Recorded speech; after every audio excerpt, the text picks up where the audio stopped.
You were saying something about your parents. Oh, telling us that we stole all their stuff. So I think it was different.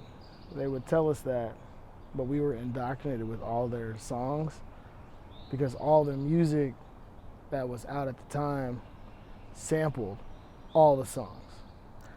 And then we also knew all the original versions or heard a lot of the original versions of those samples. So we were a little bit closer to it because Dr. Dre is like 90% of, what was it, Isley Brothers and all these other different acts. And so there's a lot of 70s, 60s, even 80s stuff, 80s stuff that they were sampling. So all of the music that was current at the time had all that stuff. So the fashion that got lifted from there, it wasn't like a secret. Like, oh, that's you're still selling our stuff. We're like, yeah, it's dope. So we're gonna take. So do you think that, so when we walk into the stores and the mall and things like that, what is it that we say? We say it looks like the 90s just threw up everywhere, right? Do you think that it got regenerated for this generation because it's dope or because people are lazy? Both. Okay. Both. It's cyclical, so it's appropriate at the timing.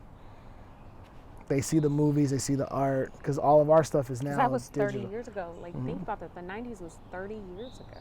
It's a long time. And when we were... 90s is drunk and having babies. It's got a 10-year-old.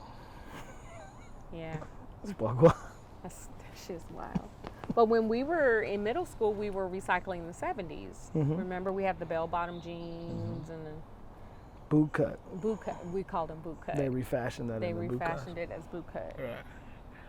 But even then, I think they took it off the shelf and just handed them the package. And so there's a little bit more of a disconnect because their music and their style there is no continuity with old stuff because samples are so expensive to clear that people are just like you take pressing buttons. I don't know because so Zoe listens a lot to The Weeknd, and there's that one Weeknd song. You've seen that reel where it goes through the different variations of the sample? You know what I'm talking about? That Weeknd song that goes, oh God, I can't pull it up for the life of me.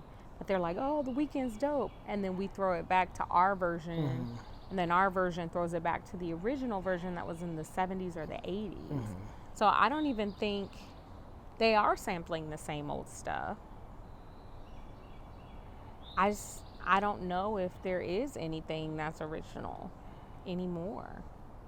I think it's too risky to be original. Risky. It's risky.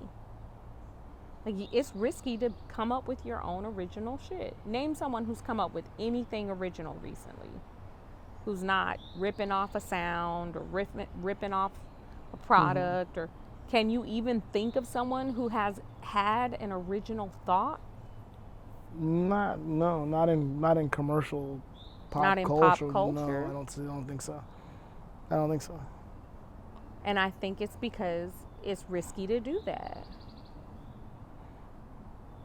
Are you speaking of risky as in not being financially viable? I think that's part of it. I think finances plays a big part of it. Right. Like you end up losing a lot of money and losing a lot and also, you know, people want to be popular. You can say what you want to say about I go into the art because I believe in the art. You want to be famous. Artists want to be famous just like everybody else. You know what my father used to say about that? What? In the music industry? He said, you better tell people what you want. Do you want to be famous or do you want to be rich? Because they'll give you fame. They'll give you fame and keep your money. But they won't give you riches. Just ask TLC, remember? They got robbed. They They didn't get robbed. They signed a bad contract. But they were babies. They didn't know any better. They thought fame would bring them riches, and they were getting fucked. Well, until they got a manager that was like, no, I can make you rich and famous. Right. So the point is it naive? It's okay to be naive, but You can't stay naive. That's the problem. Yeah. Because you're going to get burned. Naivete is part of maturation. Okay. Because you're going to get burned. And the key to that is to not become a bitter, resentful person because you've been burned. It's to learn to trust again and make better decisions the next time. But even still, you're not, even when you're not, nothing is original. Nothing, like going back to nothing is original. What does that mean? There's still no originality. Right, so whether why, you're so naive why are you or following? mature, Yeah. there's still no originality. No, you rip off things that work and then you combine them in different ways, but I don't think that that's a problem. We've all been telling the same story for millennia. Every story is a hero story or some variant of that. It's all Star Wars. It's all Star Wars. It's all the Bible. It's all Did you see Kill that? Bill. It's all all of that. Did you see that stand-up comedy thing I sent you where the guy was like, everyone says J.K. Rowling is super amazing for writing. Star Wars, but just lamer lightsabers. Yeah, it is Star Wars with lamer lightsabers. Harry Potter is just Star Wars with lame lightsabers. But we want to see that story retold through a different lens over and over and over again. There's probably a deeper meaning to that and the rationale behind it, but as far as the clothing and the style that they take, the thing that's interesting is they're taking it and like, oh, this is ours. Oh, this is new.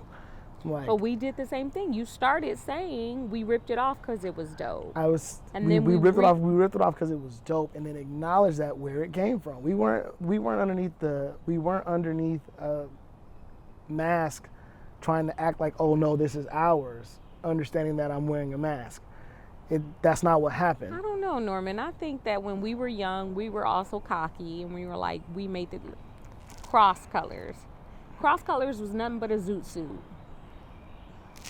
And That's we a were stretch. like, cross colors was high fashion, urban high fashion. It was, but it was just. I had a jean sweatsuit or jean suit that was this color. I know, but it wasn't original. The colors of denim, yes. I think that there is originality. I think it just comes in very, very small. They're all in museums. That's why we marvel at museums. Because those were original That's thoughts. original thought. It's a hall of originality. And in the originality, there is repetitive nature. That's why we magnify and glorify those things.